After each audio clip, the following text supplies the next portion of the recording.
बिस्मिल्लाहिर्रहमानिर्रहीम। अस्सलाम वालेकुम वरहमतुल्लाहि वबरकातुहू। इस प्रोग्राम में हम आपको बताएंगे किसी भी मुसीबत से निजात के लिए हज़रत यूनुस अलैहिस्सलाम की दुआ के बारे में। बिस्मिल्लाहिर्रहमानिर्रहीम। ला इलाहा इल्ला अंता सुब्हानका इन्नी कुन्तु मिनज़ ज़ालिमीन।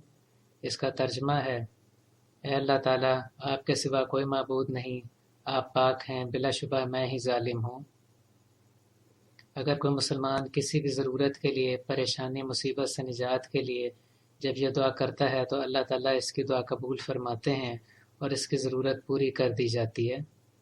हज़रत साद रज़ी अल्लाह ताला अन्हो से रवायत है कि नबी करीम हज़रत मोहम्मद मुस्तफ़ा सल्लल्लाहु अलैहि वसल्लम ने फरमाया कि हज़रत यूनुस अलैहिस्सलाम ने मछली के पेट में दुआ की थी। दर्ज है ये मिशकात शरीफ में।